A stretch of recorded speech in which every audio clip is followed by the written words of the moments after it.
Good morning, everyone. Welcome to the Cámara Peruana de Comercio Exterior, our daily lectures. These are our lectures in English and business English that we have every week. I apologize for not being here on Saturday. There are some health issues that needed to be taken care of.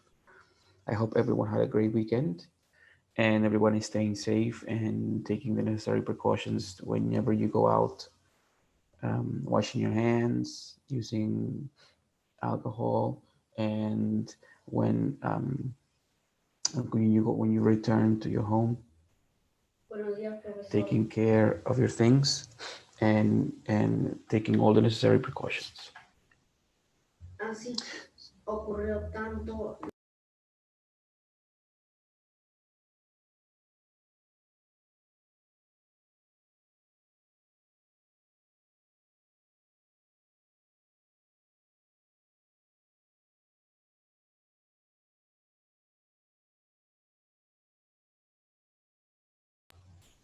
So today, our lecture today is going to continue about when the topic of how to give a speech.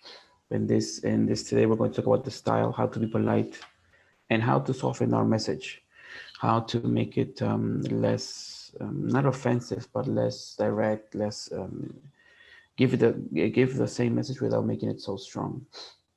As you know, the topic of these lectures, they are business English, so we're going to be focused on presentations and dialogues. Okay, so this is what this topic is going to be about.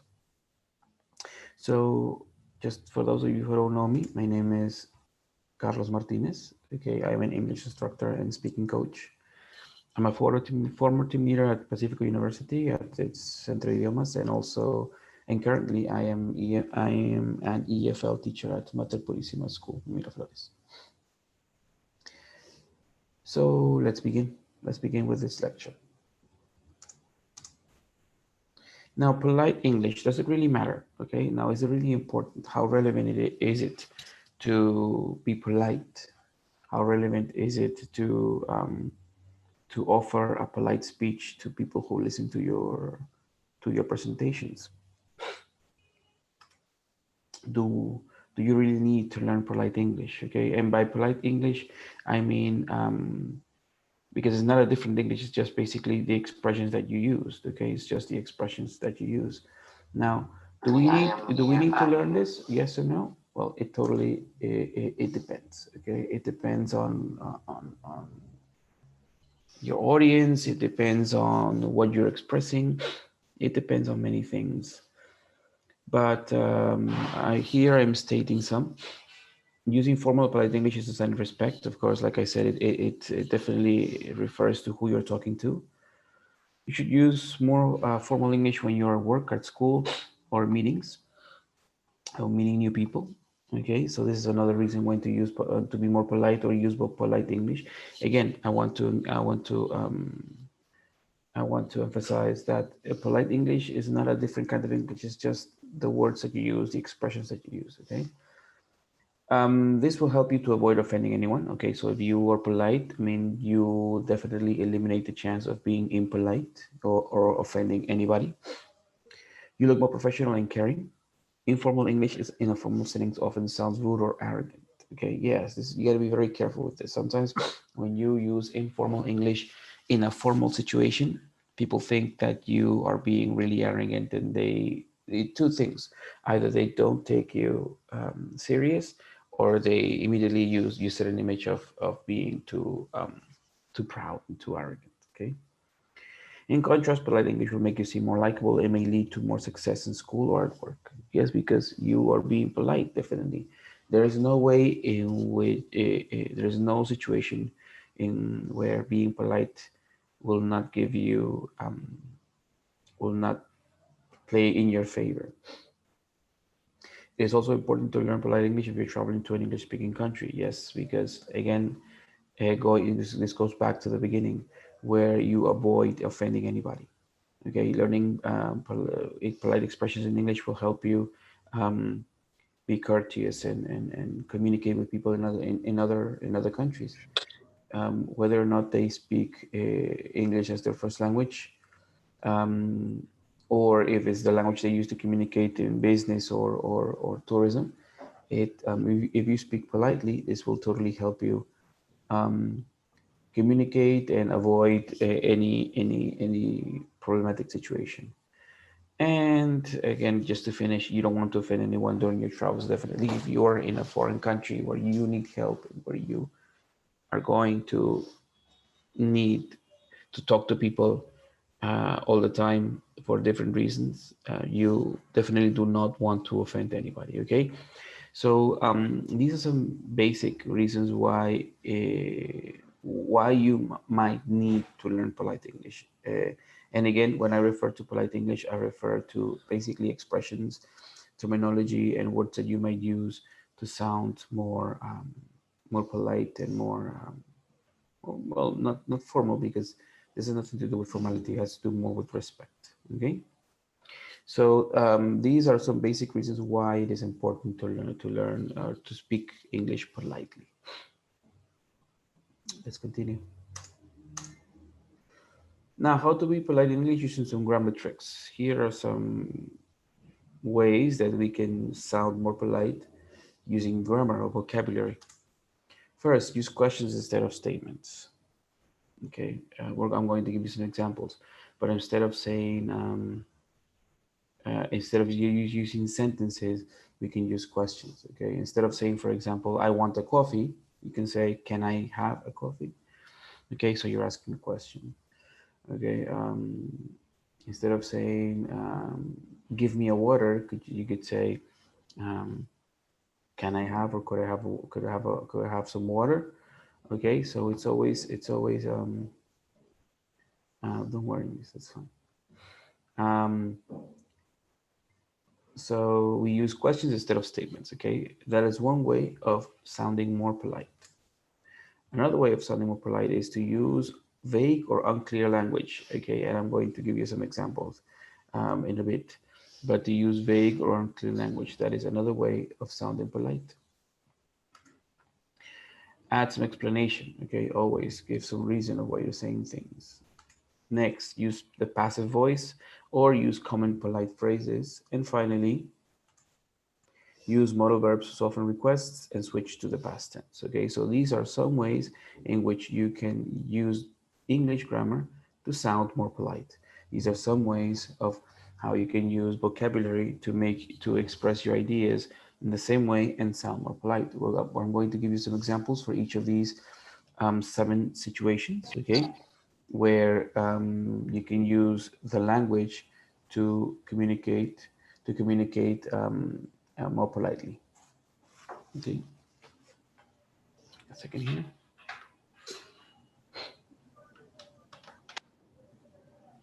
Okay,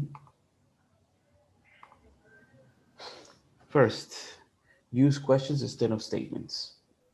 instead of Okay, statement. first, instead of telling people to help you with your task, turn statements into a question. Make sure that you're giving the other person the chance to say no.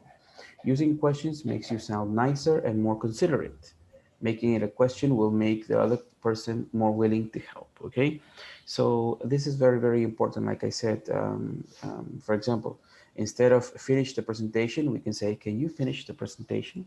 So this makes you sound more polite. And the person, for example, if you tell somebody finish the presentation, he or she's going to be like, whoa, okay, why are you attacking me? But if you say, can you or could you finish the presentation, you'll make the sentence, you will express the same idea, but in a more polite way. Okay, you're like, the person could say no, right? The person could say no if he or she wanted to, but of course they're not going to say no. Okay, that's obvious. But just by the fact of giving him or her the chance that they have the option of saying yes or no makes it more polite. Instead of saying, I need help with this assignment, you can say, will you help me this assignment? Or could you help me with this assignment? Okay. So we are transforming sentences or statements into questions. This is one way of sounding more polite and more courteous to people. Okay. People definitely will, instead of feeling attacked, they will feel that you're giving him or her the opportunity to decide. And normally they will say yes. Normally they'll say sure, no problem, or yes. For example, can you finish your presentation? Sure, sure. Just give me a minute. Or will you help me with this presentation? Of course. Okay. Nobody's going to say, I'm pretty sure. I have never run into a case where somebody has said no. Okay. But this does make communication more polite. Second, use vague or unclear language. Okay, you can come off as sounding impolite if you're too direct. Instead, you can say things in a way that sound more flexible. People will usually understand the details even if you use vague or unclear terms. For example, meet me at 12 o'clock. Okay, this is some people might take it too direct, so you can say, meet me around lunchtime.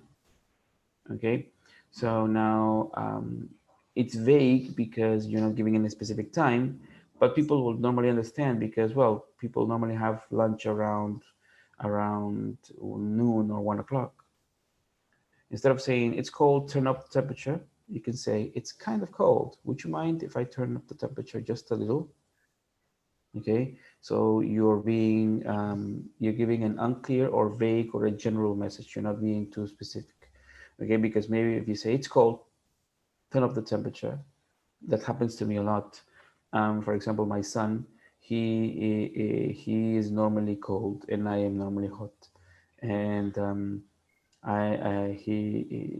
I normally make the mistake of saying, "I'm hot. Please open the window," and he's like, "But Dad, I'm cold."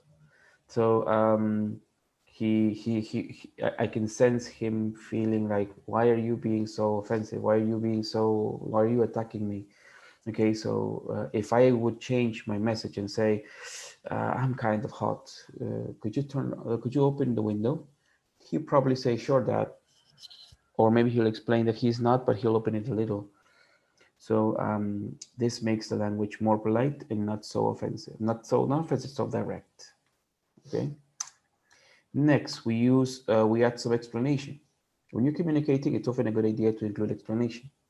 Yeah, it is always a good idea to say why.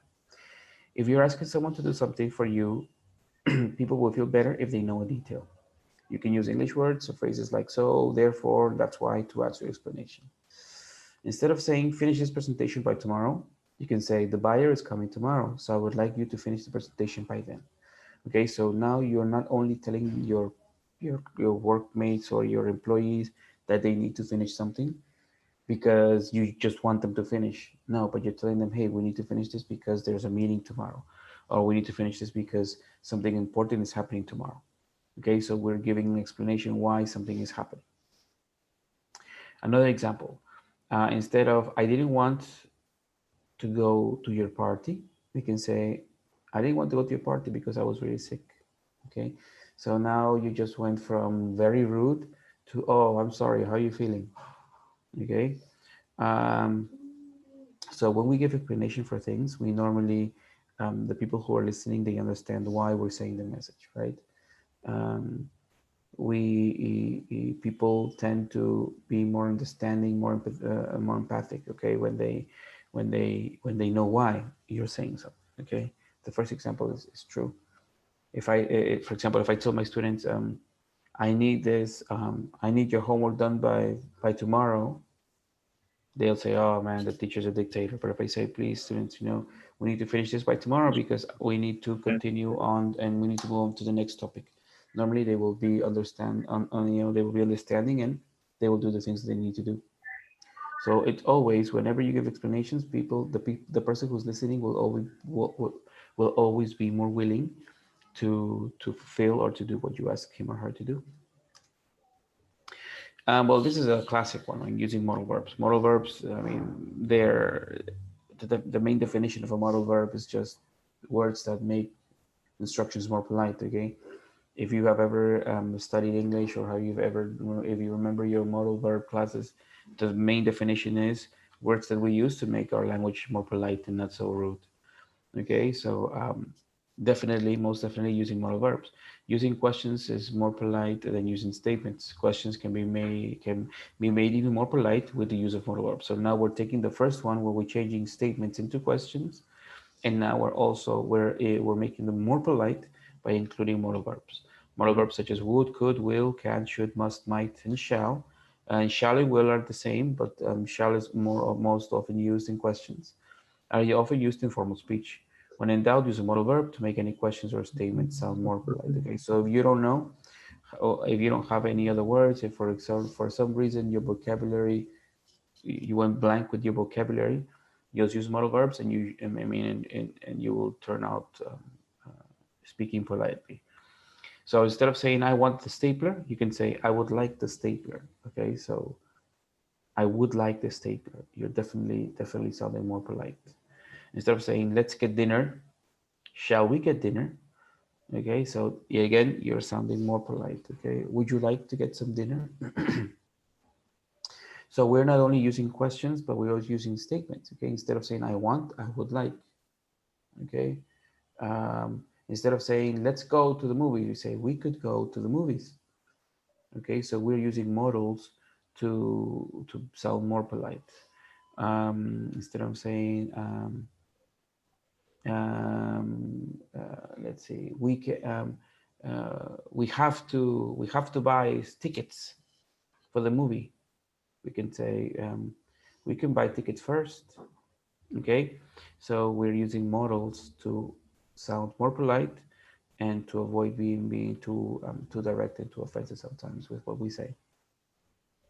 So these are 4 ways that we can soften or be more polite with our message. And now the other 3 are the first one, using passive voice. Okay, now passive voice tends, it's not complicated. Definitely, passive voice is not is not difficult at all, but we need to make sure that we know how to use it properly. We need to make sure that we know when to use passive voice. Passive voice is not used for all situations. Remember that passive voice is a moment when we focus on what was done and not who did the action, right? But when do we use passive voice? When something goes wrong, the passive voice becomes very important. Passive voice is a way to avoid naming a subject, like I mentioned before, right? When we don't want to say who did something, but what was done. This is great for polite English because you can address an issue without putting the blame on anyone in particular. It'll save you from sounding mean, from sounding, you're accusing somebody, okay? Remember, because the main concept of passive voice is, again, we want to focus on what happened, not who did it, okay? For example, instead of saying, Jonathan gave me the wrong information, poor Jonathan. But if I say, I was giving the wrong information, you don't have to say by Jonathan, because remember that by, okay, it will be grammatically correct, but it's not necessary because you decide if you want to say who was the doer. I was giving the wrong information. Okay, so everybody will know that somebody gave you wrong information, but they won't know who did it. And Jonathan will be like, "Oh my God, I'm so sorry." Okay, and the next, instead of saying Sally broke the printer, so we can't make copies, we can say the printer was broken, so we can't make copies. Again, you're not accusing anyone, but you are indirectly. Okay, the person. I'm pretty sure that Sally heard your message, and she's like, "Oh my God, I need to fix that. I need to talk to my boss." Okay, but she'll feel grateful that you did not accuse her directly, because she would have felt very ashamed if you would have said Sally broke the printer, or Jonathan gave me the wrong information. So everybody will be like, "Oh, Jonathan, you're always doing these things. Oh, Sally, come on, you got to pay for that." Okay, so if you avoid mentioning who using passive voice, then you would avoid having problems, and normally you will make sure that everybody understood the message. Okay.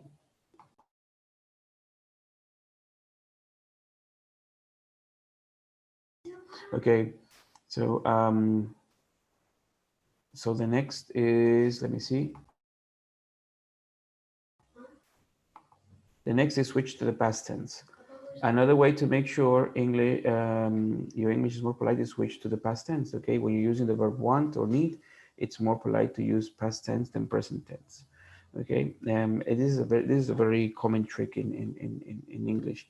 Whenever you want to make it more polite, you go from the present to the past.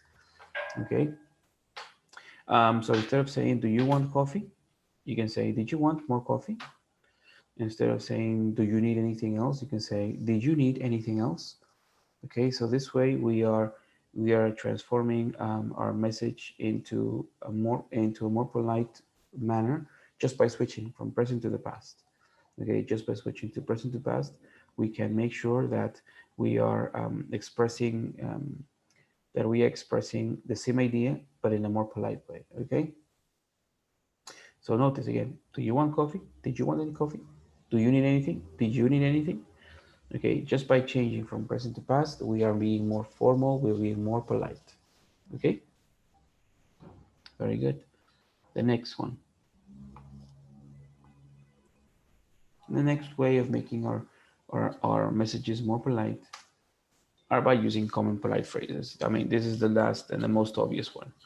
Grammar tricks are great, but sometimes all you need to know are some few common polite phrases. These are great for when problems arise and you need some tactful, not rude way to address the situation. These phrases are recognized as being polite while still getting the point across. Instead of saying, I already told you this, as I mentioned previously, instead of saying, this is wrong, this could use some improvement. Instead of saying, you must do this, thanks in advance for your help.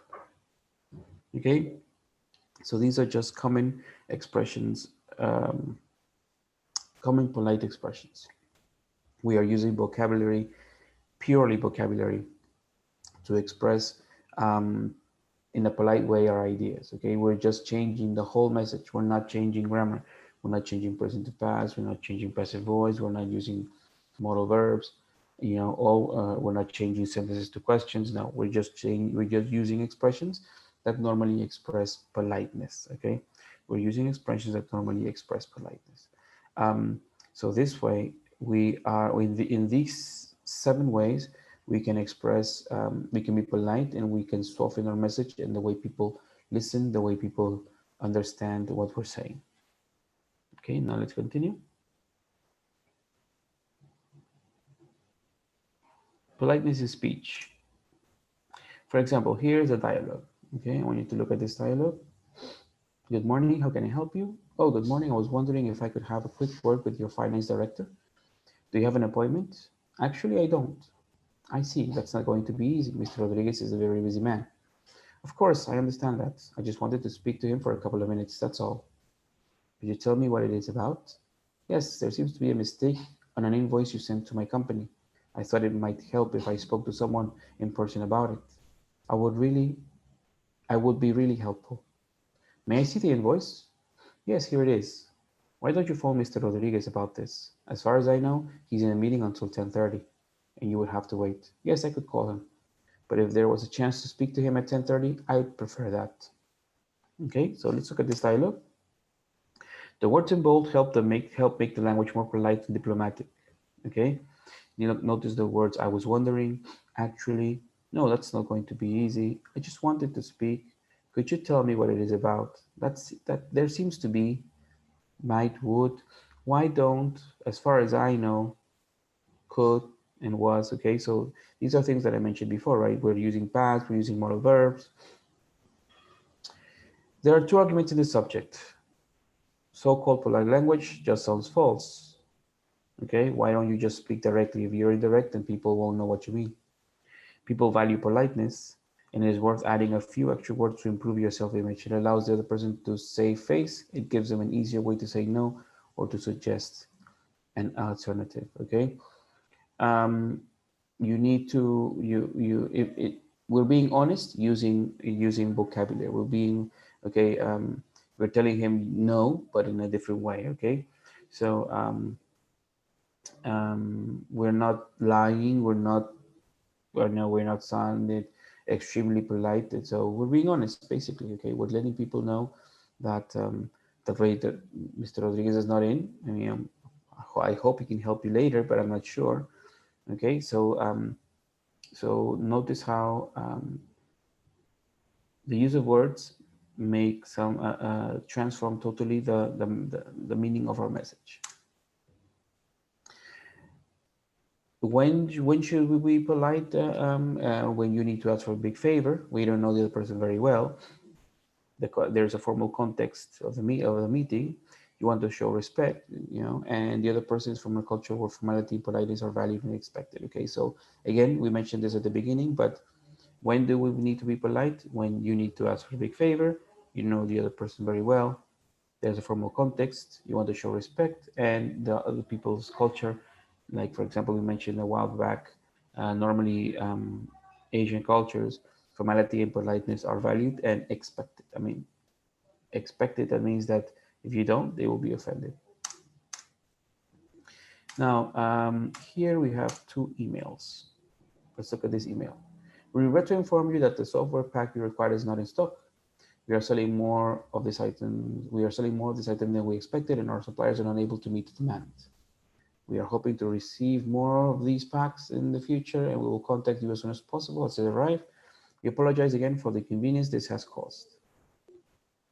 This email states bad news at the beginning and includes the negative words regret and not in stock. This immediately causes bad feelings in the mind of the reader. Definitely. I mean, I'm receiving all this bad news. The explanation that follows is clear, but includes the negative words unable. There is a promise to send the goods, but it is vague and unlikely to reassure the customer. The closing words leave the reader with a reminder of bad news. Okay, the general idea is that it gives you all. I mean, it's not lying to you. It's not lying to you, but it doesn't. It's not thinking of how you are receiving the message. Okay, I appreciate the honesty, but you need. I mean, come on, try to be a little bit more understanding. Whereas, let's look at the other email.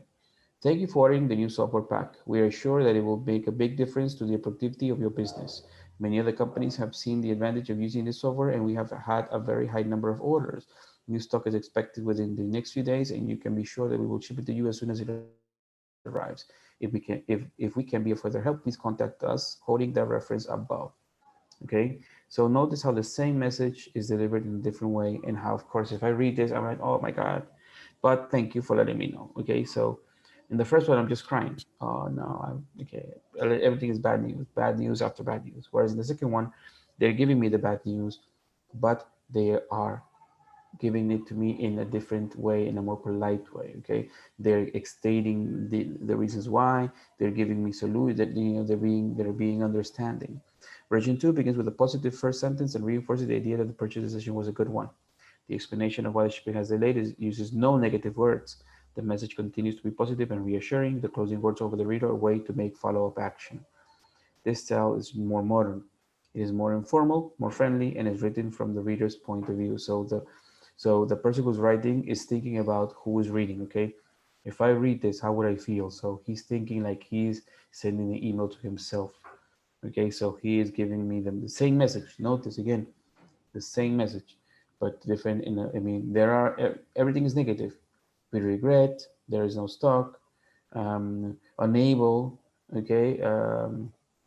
Everything is negative. Whereas in the second one, the same message with no negative ideas. Okay, so this is another way of how you can also change your expressions in writing an email. Okay, we can being polite is not necessarily something done through speaking. It could also be done through writing. Okay, and the only thing that was done here was just a change of vocabulary, a way of focusing things. Okay, remember how remember we need to think about the person who's receiving the information. Okay, how are they going to feel when they receive it?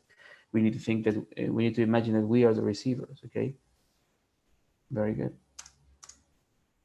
Now here are some expressions that we can use. Okay, greeting someone you haven't seen for a while. Okay, here are some expressions that make your conversation more polite. For example, it's been a long time. It's been too long. What have you been up to all these years? It's always a pleasure to see you. How long has it been? I'm so happy to see you again. How come I never see you? It's been such a long time. Long time no see. Where have you been hiding? It's been ages since we last met. Okay, so these expressions, they sound, again, if you go back to the email, so informality is not the same as impoliteness. Okay, you can be, sometimes it is polite to use these sort of informal expressions. The way of saying goodbye, goodbye, farewell, have a good day, take care, bye, bye, bye. See you soon, later, see you later, talk to you later, catch you later, ciao, see you tonight. It was great to catch up. It's been lovely to see you and see you. Okay, this ciao, even though it's Italian, it's still included because languages are not fixed. Languages admit other expressions, um, and ciao is an international expression. It's like saying sayonara or saying hola. These expressions of greeting and saying farewell are international. Almost everyone will understand when you say hola or say adios. The same what happens with ciao, right? Or sayonara, like I said before. You can use these expressions, but okay, again, they totally depend on who you're talking to. Okay, if you this will not be offensive if you talk to someone who is in your same level, or if the speech is informal. But if you're talking to your boss, maybe you will prefer not to say ciao. You would say have a good day, or see you soon. Catch you later is also very informal, so you need to make sure who you're talking to. Again, this is not impolite. This is just, it depends who you are sending the message to. And here are some ways of saying thank you. Thank you, thanks, thank you very much. That's very kind of you. They are so helpful. Thank you for coming. Thanks, I appreciate it. Thank you for taking the trouble to help me. I do appreciate it. Many thanks. So notice this long way of saying thank you. It's very uncommon for somebody to say it like this, but uncommon for English as a second language, because we tend to use language expressions that are easy to understand or use. But for somebody who wants to sound more native or more natural, they would say, "Thank you for taking the trouble to help me. I do appreciate it." Okay, it sounds more polite, definitely. Now, this is something that I want to focus on. Okay, sometimes we get confused when to use "excuse me" and when to use "I'm sorry." Use "excuse me" when you would like to get someone's attention in a polite way. "Excuse me, can you tell me the way to the town hall?" So it's like you want to get someone's attention. "Hey, hello, excuse me, can you tell me the way to the town hall?" You do something considerate to be rude or embarrassing. Okay, when you do something considered to be rude or embarrassing. "Excuse me, I didn't mean to burp." Burp is when you eat too much and you have gases and you make these noises with your mouth, right? You do something considered to be rude or embarrassing. You would like to leave somewhere, you want to go somewhere for a few seconds. "Excuse me for a moment, I need to powder my nose," or "I need to go to the bathroom." You need to interrupt someone. "Excuse me, but there is someone waiting for you." Okay, you're interrupting. You disagree with someone, but you would like to be polite. "Excuse me, but I never said you could borrow my car without asking." You would like someone to repeat what they have just said. "Where is the nearest church?" "Excuse me?" I asked where the nearest church is. Okay, so when you want somebody to repeat something, you say "excuse me." Okay, so these are some of the uses of the word "excuse me." Now, "I'm sorry," where when sometimes it's said that it's the same, has some specific uses too. For example, when you want to emphasize that you wish you hadn't done something. "I'm sorry, I didn't mean to break your favorite mug." You want to emphasize that you wish you hadn't done something. "I'm sorry." You won't say "excuse me" here.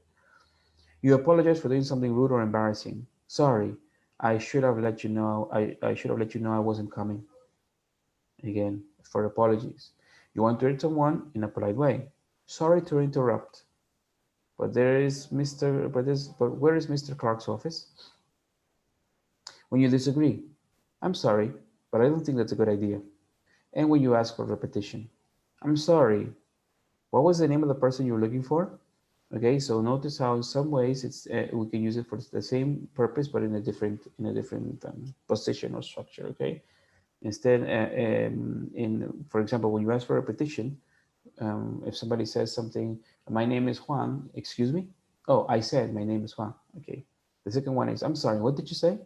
So in the second one, you need to express, you need to practically be exact on what you need repeated. Okay, but these are two expressions that sometimes get confused, and even though they can be used in some for the same things, they are used in a different way. And here is again mentioning you how we can somewhat polite. We use the past tense instead of the present tense. I wondered if you could show me where the post office is. How many days did you plan to stay? Okay, so we're using the past to sound more polite. We use sometimes progressive forms of the verb. I'm hoping you can come to the party. I was thinking if you could come with us. Okay, we use ing. Again, ing, but in the past. I was wondering if you could lend me some money. I was hoping that, okay. Excuse me, I was wondering if this was the train for London. Okay, so we can use past progressive forms. Sometimes future tenses. I'll have to ask you to leave. Would you be staying for Christmas? And using modifying verbs as possibly or fully adjust, okay? Um, so these are some ways of sounding more polite. But again, the most common ones are the ones that we mentioned at the beginning. But still, these are some ways. If you ever want to change, you don't want to sound too repetitive with the past, past, past, or passive, passive, passive, or modals, then you can use ing forms. Okay, I was thinking, I was hoping, I was wondering. Okay, or using future tenses. Okay, shall I, shall we. Now, negative politeness. It sounds contrary, but let's read. In order to make requests and sound polite, negative speakers of English try to soften their statements by means of being indirect, using phrases such as kind of or pretty close, or using impersonalization. For example, we're thinking of wearing informal clothes. I was wondering if you could visit us Friday. We're going to start pretty close to 8 o'clock. Okay, so we're being indirect. Okay, we're not being too direct. Disagreeing politely. I'm afraid I disagree. I beg to differ. I'm not so sure about that. Not necessarily. I don't see it that way. I see what you mean, but I'm not all convinced that. Yes, that may be true, but I understand what you're saying. But on the other hand, I see what you mean, but yes, but on the other hand, maybe, but don't you think? Okay, so here we're disagreeing, we're saying no, but we're being very polite. Okay, we're being very polite. Um, so like just to reassure, the first one, negative politeness, is like we're saying, for example, we're thinking of wearing formal clothes. Um, Imagine somebody says, I want to be informal. Okay, so instead of saying no, you can say, we're thinking of wearing formal clothes. So you're just changing. We're giving that's what it said means by negative politeness. We give the opposite idea, or we're giving you the idea that we want, which is normally opposite of what somebody said, but using expressions like these. Okay, for example, I want to go on Monday. I was wondering if you could visit us on Friday. Um, why is the meeting at 9? We were wondering, we were going to start pretty close to 8 o'clock. Okay, so we're just changing the idea without saying no, or without being to avoid sounding offensive. And finally, here are some idioms. Idioms are expressions that are used that are not necessarily true, but are used to sound polite. To mind your P's and your Q's. Okay, this is an expression. To make an effort to be polite and to be on your best behavior. Okay, this is an expression. Always mind your P's and your Q's with Aunt Rose, or always mind your P's and your Q's with the CEO. Okay, when you say this, you're telling somebody to please, please be polite. Okay, to take French leave, to be absent at work without asking for permission or leave. Okay, when you decide to leave without asking permission. A social event without saying goodbye or to the host. Okay, you just leave without saying goodbye or asking for permission. Is John coming back for dessert, or has he taken French leave? Okay, so when you hear somebody say French leave, to take a French leave, that doesn't mean that he went to France or something related to French. That just means that he or she left without saying goodbye or without asking for permission. The done thing, okay, the correct behavior, the right thing to do. Wearing flamboyant clothes to the office is not the done thing. That means that, okay, so here we're saying that it's not the correct thing to do, okay? And finally, to speak out of turn, to intervene when it is not appropriate, or to say something tactless, okay? To speak out of turn is when you, for example, you talk without being given permission. You talk without somebody saying it's your turn, or just to talk when it's not appropriate, okay? Whenever I meet new people, I'm afraid of speaking out of turn, okay? So these are idioms or expressions that express politeness and the way we behave.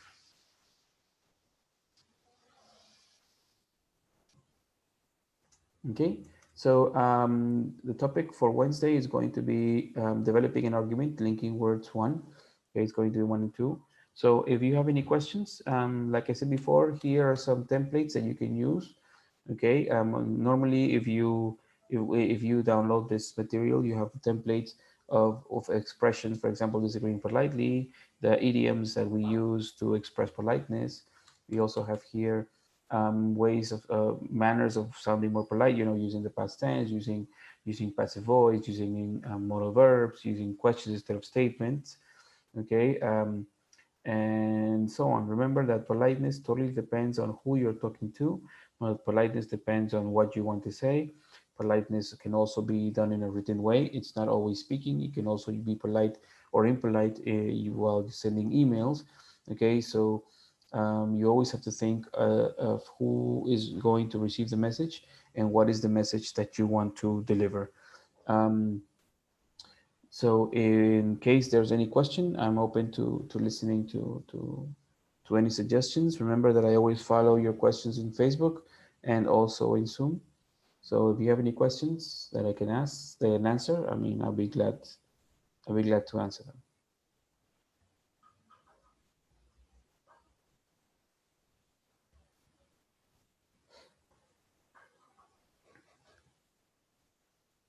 No.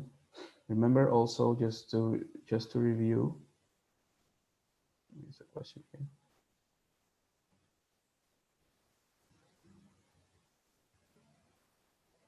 Thank you, thank you. I'm glad it was helpful.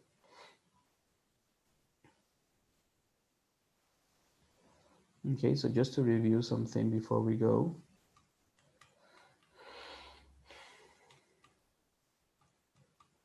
This part of the email, okay? Um, I always believe that emails have three parts. The first part of an email is always why you're writing for. The second part is to answer, or to the main part where you're going to deliver the message, and the last one is where you say farewell or you express your final thoughts. If you notice, in both of them, we have these three parts, but you should never open you should never open your emails with negative thoughts, even if the email has to do with negative things. Okay, and it's not only a fact of using the correct words or more or like for example here, thank you for ordering the new software. They're giving thanks and they're giving a reassuring message. Not only that, um, but you should always, for example, you can open your message, but your email by saying, "This email is just to inform you things related to." Okay, and then you go with the next part of the email. But you should never ever. I don't know if you have ever seen these American movies where the students receive their letters from the university, and they start, "Thank you for participating in the process of admission to our school. We are happy that you wanted to try with us, but," and then they say, "We regret to inform you that you have not entered." Okay, but it's not the first thing that you see. It's never the first thing that you see. Okay, so this is one thing that I wanted to add because I didn't mention it here. That whether or not you might think that, oh, but I'm following the structure of an email, you should never ever speak in an email with a negative idea. Okay, this is one of the biggest mistakes that I remembered I was going to mention in the email, but I forgot to. Okay, but then everything else is the same as is stated here. Okay, never, I mean, the email is too negative. You should always try to be positive, always give it an explanation, always give a solution, always try to think that you are in the reading side. Okay, okay, that's all that I needed to make clear. Again, here are some templates that you can use when you speak to make your language more polite, to make your language more less offensive and more accepted, uh, more more acceptable by the people who are listening to your speech. Um, so this is the topic for Wednesday: developing arguments, linking words number one, and I hope to see you on Wednesday. Then, if there are no questions, thank you for assisting to these lectures by comics, and stay tuned for the next lecture. Okay, have a great beginning of the week.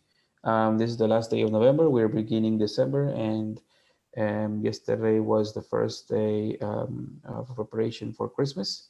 Our first Sunday of the first of the 4 Sundays before the we we get to Christmas. So I hope everyone had a great Sunday and enjoy the rest of the week. Please stay safe, and I'll see you on Wednesday. Here are my here's my contact information, and have a great week. Okay, thank you. Bye bye.